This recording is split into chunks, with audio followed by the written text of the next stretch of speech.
In case anybody is posting anything online, the official hashtag for the event is hashtag GDA24. So, there we go. If anybody feels artistically inclined and decides to do something super cool up here on the GDA24 thing.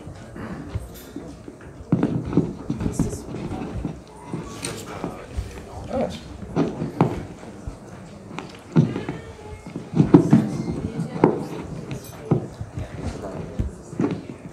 Yeah, that's the thing I was telling you guys about. It's all my junk from home. Yeah, everything that you have. Yeah, he's the guy I looked after.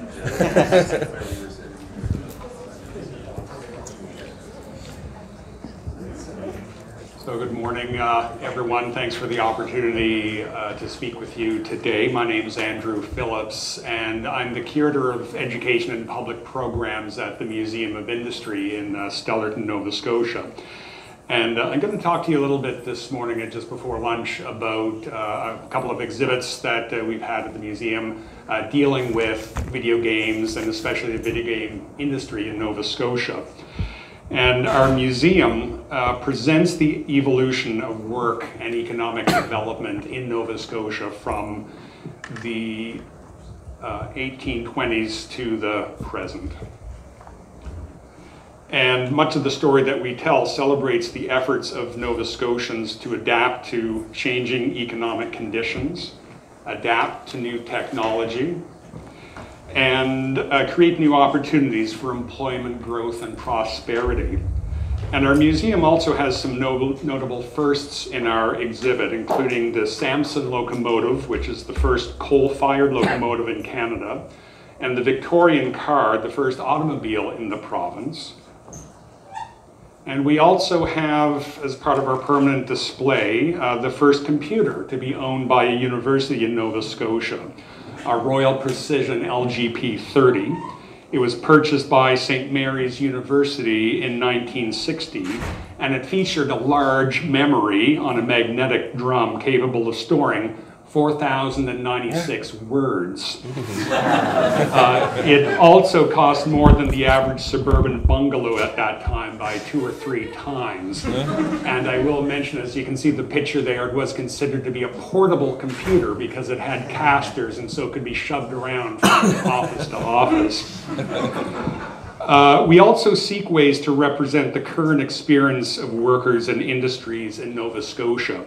And this year we had the opportunity to host 2 new temporary exhibits to allow us to do just that. One was called Game Changers and was produced by the Museum of Science and Technology in Ottawa. And it tells the story of the evolution of video games from the 1970s to the present. And the second was Ready to Play. And that was created by our team at the Museum of Industry as a companion exhibit to present the strength and importance of the video game industry in Nova Scotia today. And one of our goals was to communicate how widespread the industry is. And although it's concentrated in Halifax, studios do stretch from Yarmouth to Sydney. And there are, of course, also people who work remotely in Nova Scotia for studios located elsewhere. In researching this exhibit, we were also struck by how much the development of the game industry in the province has in common with the evolution of industries here over the last 200 years. In the early 1800s, the new technologies of the Industrial Revolution, steam-powered machines, and coal mines transformed Nova Scotia from a colony of fishers and farmers, sailors and loggers to an industrial powerhouse on the Atlantic coast. In 1827, an English company, the General Mining Association, opened the first large-scale coal mine in Nova Scotia and founded the community now called Stellarton. The Store Pit was the first of many shafts that would dot the Nova Scotia landscape in Pictou County, in Spring Hill, and in Cape Breton over the next 150 years. And the mines turned Nova Scotia into an energy-producing region. Most of that coal was exported, but easy access to the fuel helped us to advance the spread of the Industrial Revolution in the colony. Steam power had in fact arrived with the GMA, and the company had brought several steam engines from England along with the rest of its mining equipment. And these were the first steam engines to operate in Nova Scotia and were used to power the pumps and other mine machinery. Only a few years later, in 1833, coal from the store pit fueled the boilers of the Royal William, which is the first steamship to cross the Atlantic almost entirely under steam power. In 1839, the GMA imported 3 locomotives to pull cars of coal from the mines to a pier near Pictou Harbor. And only one of these now, the Samson, survives as the oldest and first coal-fired steam locomotive in Canada, and one of the oldest in the world. And so the Samson now is still part of the provincial collection, and it's preserved at the Museum of Industry and is on public display. All of this new technology required specialists and skilled workers to build, operate, and maintain it. And in those early years, these technicians were mostly immigrants from Europe. They soon trained young apprentices from the local area, and in doing so, they helped to spread technological skills and knowledge right throughout the colony. So this process is reflected in the arrival of HB Studios in Nova Scotia in 2000.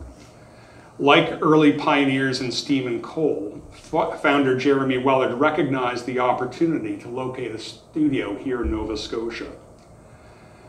As a whole, the video game and digital media industry excels at attracting talented, skilled people from outside the province, while also encouraging Nova Scotians to enter the field. In our conversations with studios, we learned about Vesuvius Media and their decision to relocate to Nova Scotia from Greece. And when we met with people at Ubisoft, we learned from that their staff is made up of people from 27 different countries all around the world. So that diversity is also represented by the numerous women who found, lead, and work in studios in Nova Scotia. And so gaming studios are really part of a continuous story in Nova Scotia of breaking down barriers to achievement and opportunity in work and industry dating back over the last 100 years. Today, any ambitious young student from diverse backgrounds of genders, races, and ethnicities has a realistic opportunity to enter the game development program at one of over 20 universities and colleges around Nova Scotia, and be working in the industry in their home province within just a few years. If that student has a strong entrepreneurial streak, they might also found their own studio. In the 1800s, young workers aspired to work as engineers, mechanics, and technicians in the new factories and railroads, or to use the new technologies of steam power, electricity, and gas engines in their workshops, farms, and businesses. So Nova Scotians were really fully engaged in that expansive era of invention and entrepreneurship. In the 1840s, Abraham Gesner, born in Cornwallis, Nova Scotia, and a self-taught geologist and chemist, invented a process for distilling bitumen into a flammable liquid he called kerosene, thus becoming a founder of the modern petrochemical industry. And by the start of the 20th century, the first automobile in Nova Scotia had been built, really as a backyard DIY project by a furniture maker named John MacArthur in the tiny little village of Hopewell in Pictou County. A few years later, 2 young entrepreneurs, Jack and Dan McKay, founded Nova Scotia's auto industry when they began producing automobiles in Kentville and later in a new factory in Amherst. And although their business failed in 1914, it stands as a testament to the innovation, optimism, and entrepreneurship that characterized Nova Scotia in the industrial age. The Museum of Industry began developing the Ready to Play exhibit in the fall of 2023. As our research and planning proceeded, we were struck by the similarities between developing a museum exhibit and the game production cycle.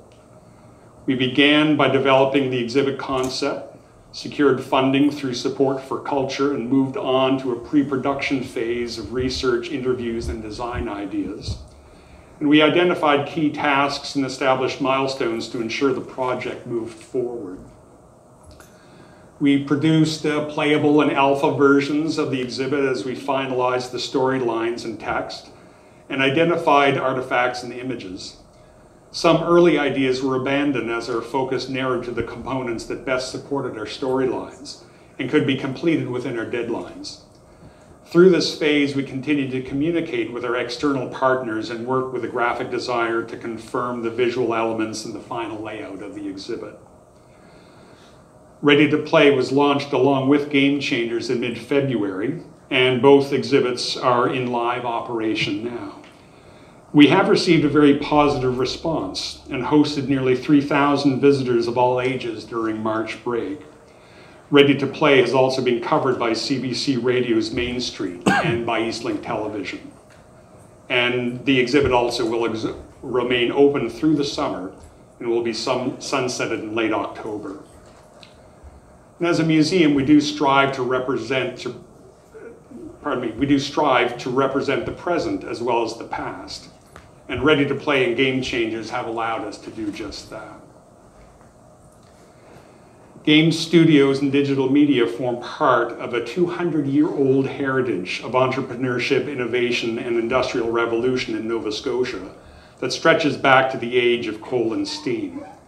And we're very pleased to have been able to present Ready to Play to the public and raise awareness of the size and importance and the vitality of the video game industry here. And we look forward then to continuing to tell stories about work and workers. So just in conclusion, on behalf of all of our team, I do want to thank the Interactive Society of Nova Scotia for all of their help and support in connecting us to leaders in the industry and putting Ready to Play together. I've also recognized quite a few people that I've spoken to over the past year or so, so thanks to everyone in all the studios who have helped us out along the way. So thank you all very much.